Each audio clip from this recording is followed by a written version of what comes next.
Bonjour. Dans cette deuxième vidéo concernant les ptéridophytes, on va parler de l'appareil reproducteur. Donc on va voir les organes de reproduction qui produisent les gamètes mâles et femelles. Et ces organes de reproduction sont produits sur la génération gamétophytique qu'on appelle tout simplement le gamétophyte. Et chez les ptéridophytes, cette génération, elle porte le nom de protale. Donc le protale, à ne pas confondre avec le prototale, qui est un type de tale chez les algues eucaryotes. Donc ici, on va parler de protale, qui est la génération gamétophytique chez les ptéridophytes.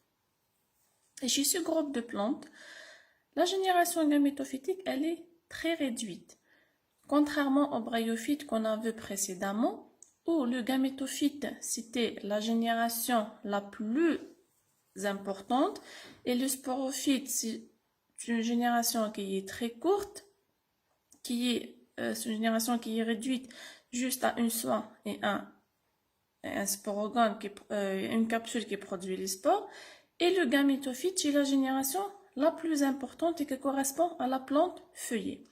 Ici, chez les ptéridophytes, c'est le contraire. Donc, la génération gamétophytique, elle est très réduite, et c'est la génération sporophytique qui est la plus importante. Donc, on va voir comment se développe ce gamétophyte. Ce gamétophyte, il va naître à partir d'une spore haploïde. Donc, il y a dans le milieu une spore haploïde qui va germer et elle va donner un gamétophyte qu'on appelle tout simplement un protale. Et ce protale, il va être discret, ça veut dire de petite taille. Donc, il n'est pas vraiment, sa taille n'est pas vraiment importante et c'est un protale qui est aérien. Et ces gamétophytes-là ont une forme irrégulière. Donc, soit ils ont la forme d'une lame cordiforme, comme vous avez ici. Donc, ça ressemble à un cœur. Donc, ça, c'est le gamétophyte. Donc, c'est une forme cordiforme. C'est la forme d'un cœur.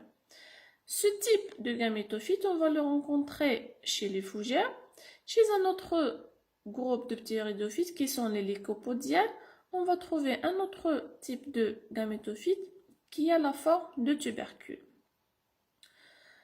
Et ces gamétophytes, que ce soit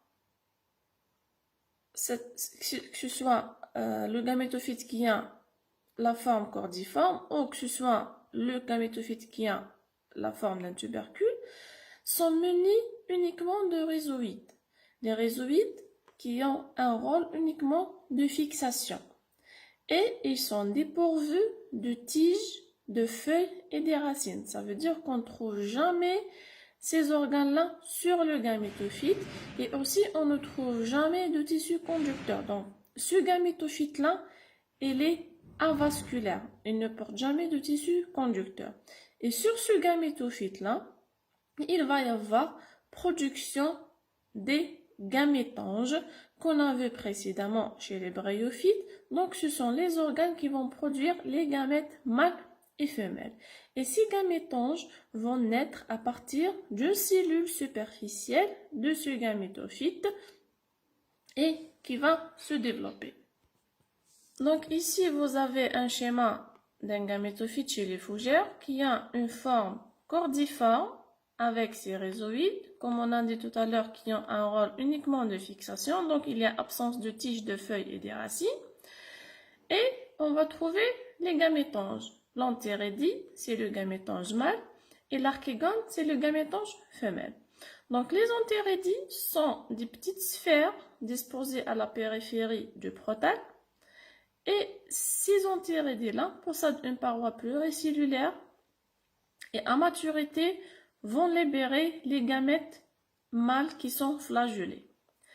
Et les archégones, c'est le gamétange femelle et pratiquement ont une morphologie pratiquement identique à celle décrite chez les bryophytes. Donc avec un ventre qui contient une oosphère à l'intérieur, avec un col et avec un canal. Donc c'est pratiquement la même organisation que celui des bryophytes. On a terminé avec les gamétophytes et l'appareil reproducteur. On va voir la deuxième génération qui correspond à la génération sporophytique ou tout simplement le sporophyte. Comme je vous ai dit tout à l'heure, chez les ptéridophytes, le gamétophyte c'est la génération la moins courte et le sporophyte c'est la génération la plus importante et qui correspond ici à la plante feuillée. Donc ici, cette plante-là, elle correspond à la génération sporophytique. Et sur cette génération sporophytique, on va voir production des structures qu'on appelle les sporanges et à l'intérieur de ces sporanges-là, qu'il va y avoir production de spores. Donc ces sporanges vont se différencier au niveau des feuilles du sporophyte et leur morphologie diffère d'une espèce à une autre. Donc ces sporanges-là, on peut les trouver soit regroupés en sores chez les fougères. Donc ici, vous avez la fronde d'une fougère. Sur sa face inférieure, on va trouver ce qu'on appelle une sore. Donc ça, c'est une sore.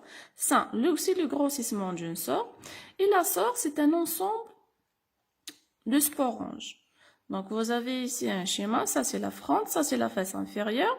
Donc vous avez un ensemble de sporanges qui est protégé par une endusie, qui est une fine membrane. Ça, en ce qui concerne les fougères.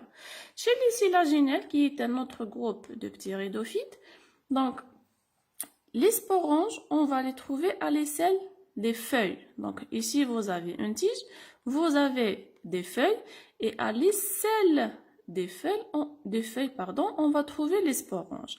Et ici, vous avez les microsporanges et les mégasporanges. On va voir la différence entre eux plus tard, donc dans la vidéo prochaine. Donc, ici, vous avez la feuille qui contient les sporanges, on l'appelle la sporophylle. Ici, vous avez un schéma détaillé des fougères. Vous avez ici une partie de la fronde. Sur sa face inférieure, on va trouver la sore, qui est un ensemble de sporanges. Et ici, c'est un détail d'un sporange qui a un anneau mécanique. Donc, cet anneau mécanique, il a un rôle de s'ouvrir à maturité pour libérer les spores. Et ces spores-là, c'est quoi leur rôle? Une fois arrivées au sol, elles vont germer pour donner la génération gamétophytique et le cycle va se recommencer. Ici, c'est le deuxième cas des sporanges. Donc, chez les sélaginelles, on a dit que les sporanges se trouvent à l'aisselle des feuilles. Donc, vous avez ici la feuille qui porte les sporanges à son aisselle. On l'appelle la sporophylle. Et on va trouver soit les mégasporanges, soit les microsporanges. Donc, ici, c'est le cas des lycopodiales.